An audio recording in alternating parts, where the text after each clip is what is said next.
Si usted hace un reparo, que se vea, que lo vea el presidente y que haga y que tenga las consecuencias oportunas. Para eso estamos, señores, para eso se nos paga. Entonces, mediante acto administrativo expreso, en el que debería citar por seguridad jurídica del interventor, pero también del gestor, tanto la asistencia como el sentido del reparo. Es decir, no basta con que diga ese acuerdo que nosotros preparamos y que decimos, visto el informe del interventor, no, visto el reparo del interventor, dígase, señálese, y visto tal, resuelvo, pues que lo que sea, pues eso, que se diga, que quede constancia y con conocimiento público. Eso es el principio de transparencia, no es ni más ni eso, ni menos que eso, que está regulado desde el año pasado, pero que todo el mundo lo sabía, en nuestro caso, ¿no? Yo había propuesto, y no llegó a buen término, que los informes del interventor apareciesen, una vez que se diese conocimiento al Pleno, hoy en día es obligatorio, apareciesen también colgados en la página web. El informe y el contrainforme en su caso. Contrainforme no lo llamemos contrainforme, pero los motivos que aduce el alcalde o el presidente para salvar el reparo, que a veces pueden tener su importancia. Por eso antes se decía, no obstante, páguese. Los viejos veíamos aquello y decían, oye, te hago un reparo, se hacía incluso sobre el documento contable. Así empecé yo, no había casi ordenadores. Se ponía, no obstante, páguese, porque de alguna manera eso servía para decir, oiga, que lo he visto.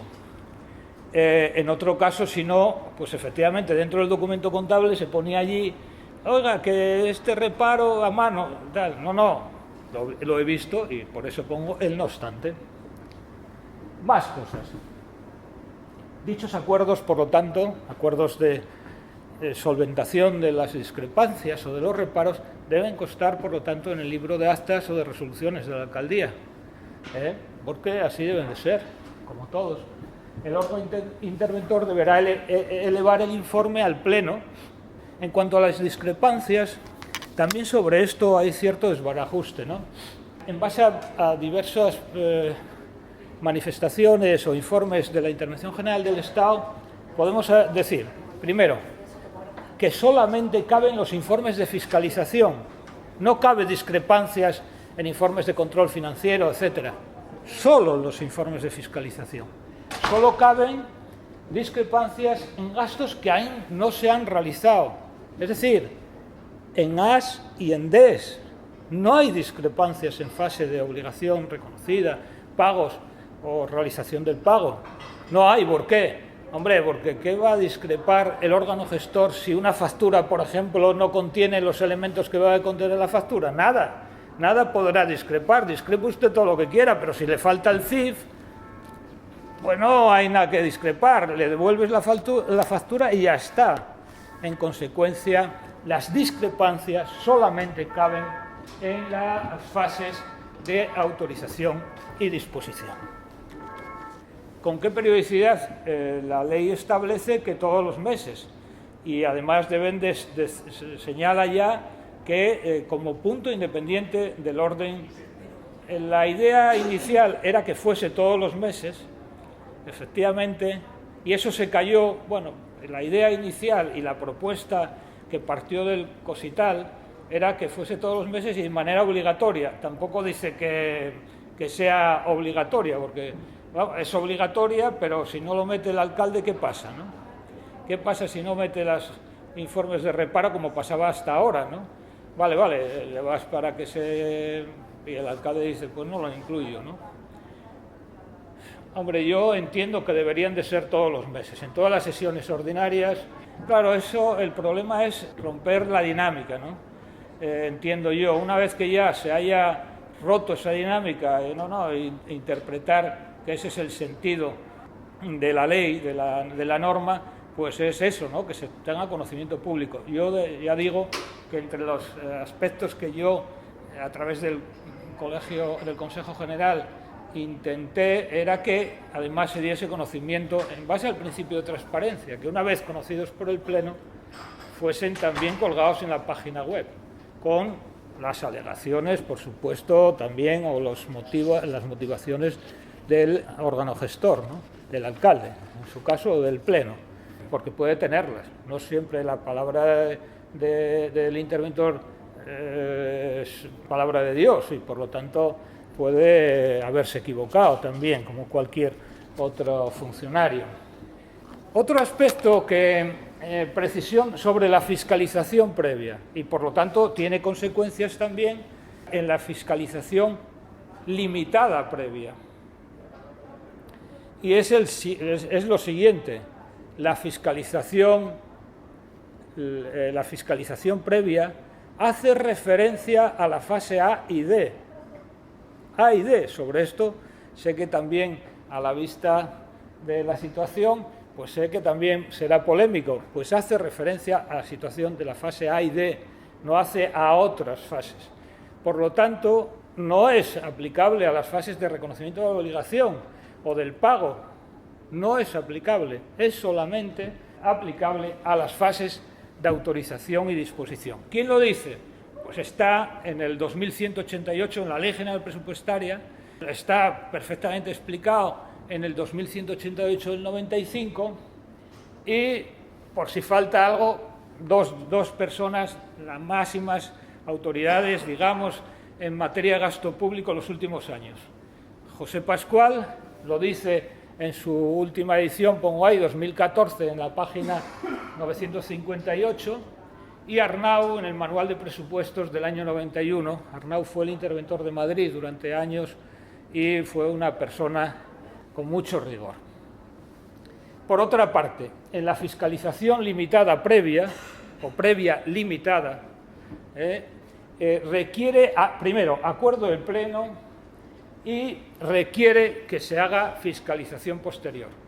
Bajo mi punto de vista, si no se hace fiscalización posterior sobre una muestra, la fiscalización no vale para nada.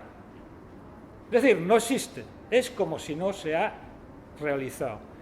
Y yo tengo que decir que el Tribunal de Cuentas, no lo decimos nosotros, el propio Tribunal de Cuentas ha evidenciado un incumplimiento generalizado de este aspecto. Que se haga esa fiscalización sobre determinados aspectos muy concretos y que además se haga la fiscalización a posteriori. En consecuencia, sin la segunda, la primera se queda sin soporte alguno. En cuanto a las modalidades de la función interventora, puede ser formal, es decir, de la documentación, o material de la intervención, de comprobará la real y efectiva aplicación de los fondos públicos. Entrando en la función interventora, esta función es omnicomprensiva, es decir, que afecta a todos los gastos de naturaleza económica. Todos ellos deben de someterse a la intervención, según el 214.1 de la Ley de Haciendas Locales. Pero veamos cómo se producen alguna disfunción por otra parte lógica. Es decir, no se puede paralizar la administración con una actuación omnicomprensiva, porque además el interventor no podría abordar esa función hasta sus últimas consecuencias. Cuando decimos todos, pues ¿qué pasa? Primero, que el acto debe ser visible. A veces se nos pide que intervengamos lo que no es visible y, en consecuencia, los actos que no son visibles, que no provocan un acto administrativo, el interventor no lo puede comprobar. Por lo tanto, nada hay que decir. Muchos de los actos ilegales no son visibles, lógicamente. En consecuencia, no se nos puede pedir a los interventores que seamos policías, que seamos inspectores de Hacienda, etcétera, porque no lo somos. En consecuencia, esa es una limitación de nuestra función. Por otra parte, tiene que tener naturaleza económica. No todos los actos tienen esa naturaleza. ¿Y el resto de los gastos qué? ¿Se intervienen todos? Pues no se intervienen todos. ¿Cuál es el problema? Pues el problema es que, de alguna manera, se ha vaciado de contenido la función interventora con una serie de exenciones de fiscalización. los gastos de material no inventariable, los contratos menores, los de carácter periódico y demás de tracto sucesivo una vez intervenido el acto del periodo inicial, y los gastos menores a 3.005 euros que se hagan efectivos a través de los sistemas de anticipos de caja fija. Aquí hay un problema, que es los gastos de material no inventariable. ¿Qué pasa? Por ejemplo, un contrato de servicios de limpieza de oficinas, ¿qué pasa? ¿Que no se interviene? No es inventariable. Por lo tanto, alguien podría pretender que no se fiscalizasen. Bien, pues eso no es así. Esto es un error de la Ley General Presupuestaria del año 77, que fue interpretado en reiteradas ocasiones por la Intervención General del Estado, y haciendo ese gasto de material no inventariable como equivalente a los gastos de oficina de material no inventariable, los del concepto 220. Es decir, que el resto sí que serán fiscalizables, por supuesto. Y esos también, bajo mi punto de vista. Los contratos menores, otro problema, no son fiscalizables. Algo, hombre, fiscalizables, ojo, en la fase A y D. Todos estos contratos, todos estos actos que se eximen de fiscalización, se eximen de fiscalización en la fase A y D, pero no en la fase O y demás. En consecuencia, los contratos menores se fiscalizarán en lo que deban de ser fiscalizados cuando se produzca la obligación reconocida y demás. Los de carácter periódico, además de trasto sucesivo, y los gastos. Bien, dentro de los aspectos que deben ser fiscalizados, pues competencia, asistencia de crédito y el cumplimiento de los límites.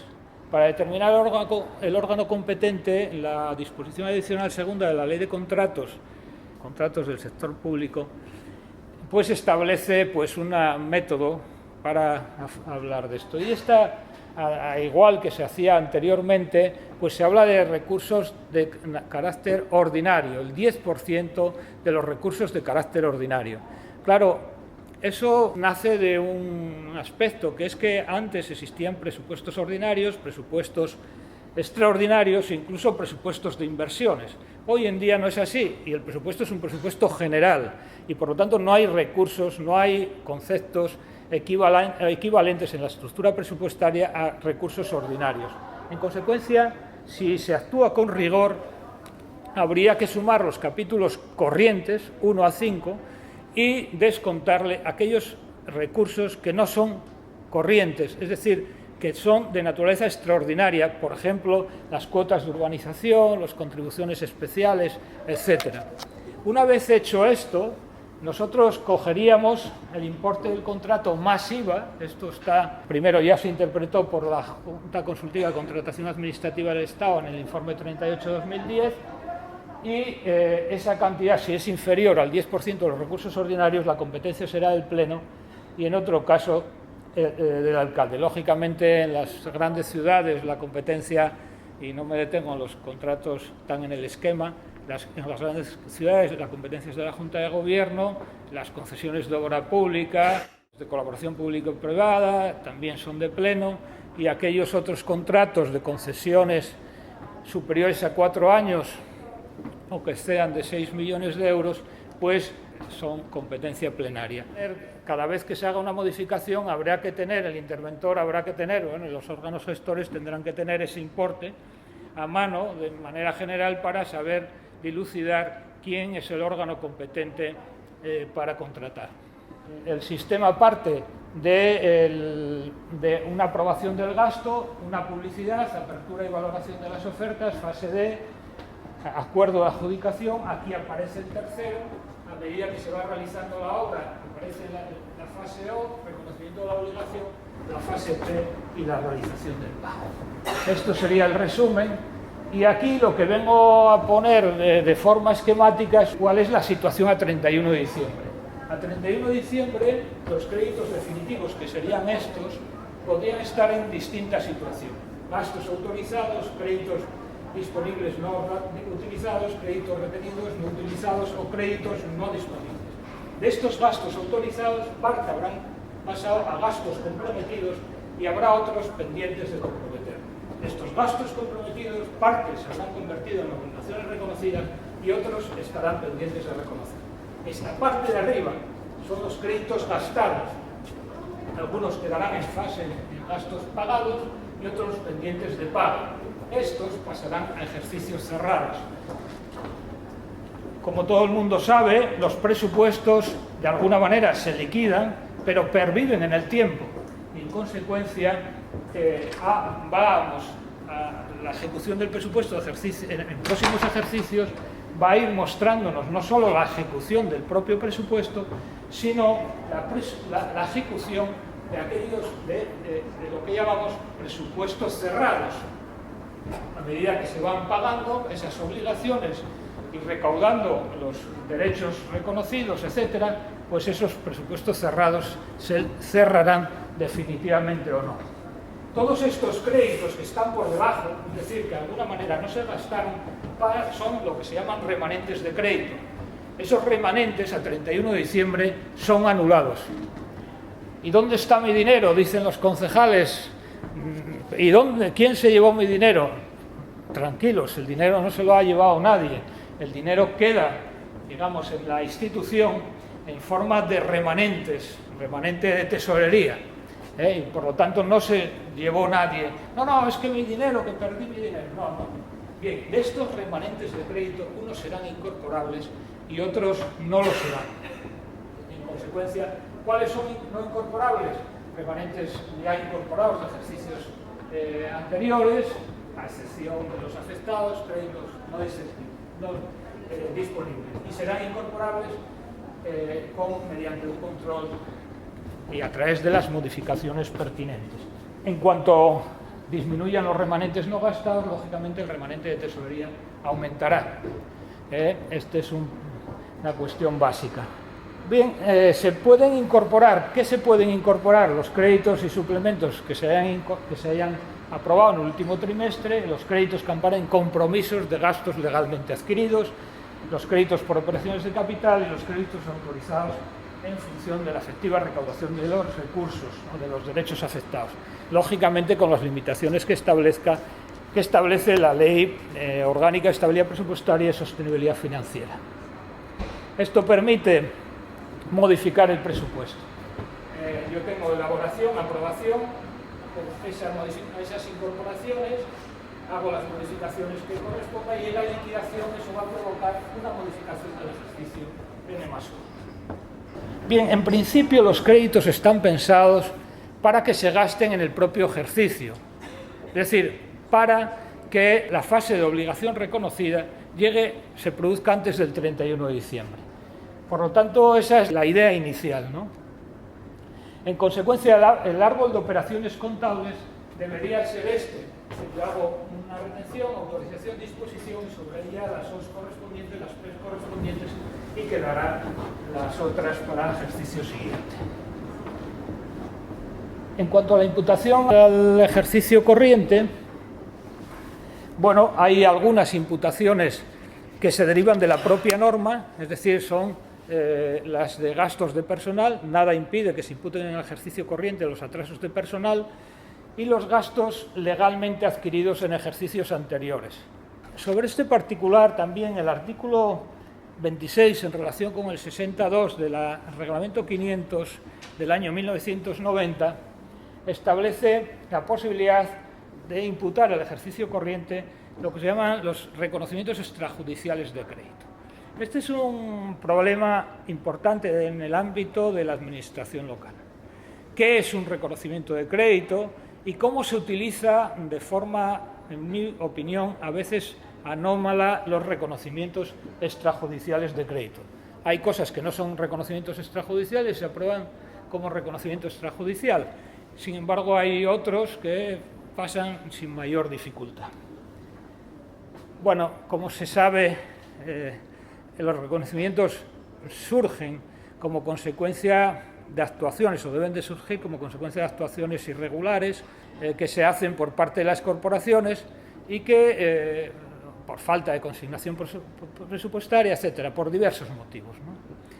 Entonces, ante esa tesitura caben dos posibilidades: o cabe mandar que usted vaya y pleitee, no había consignación, y demás, pleitee contra la Administración y cuando haya sentencia pues yo se lo reconoceré.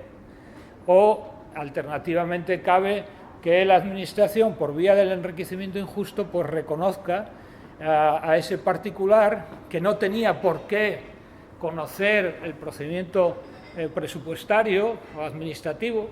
En otros casos sí que deberían, las grandes empresas y demás sí que deberían de conocer y conocen perfectamente los procedimientos administrativos, pero un pobre carpintero que de repente hace un armario para la corporación no tiene por qué conocer que debería haber un acuerdo aprobando el gasto. En consecuencia, a veces se dan también situaciones injustas en este sentido.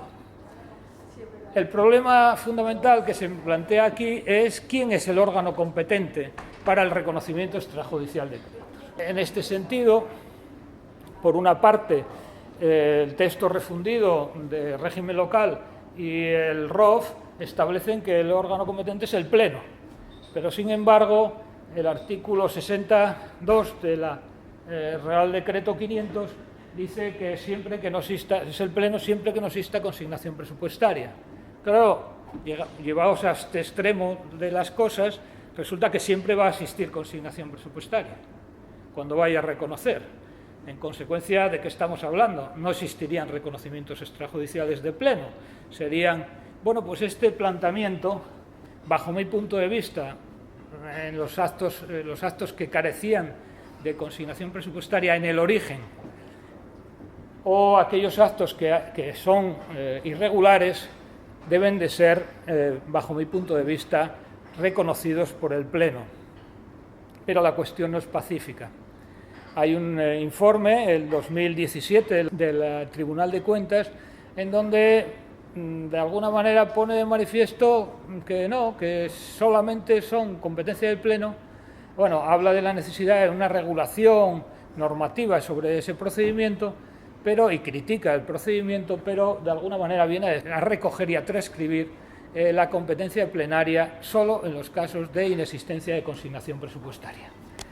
Yo aquí intento esquematizar, si son nulos de pleno derecho, pues lo que procede es informe sobre las causas, propuesta de reconocimiento, informe de intervención y resolución extrajudicial por el Pleno.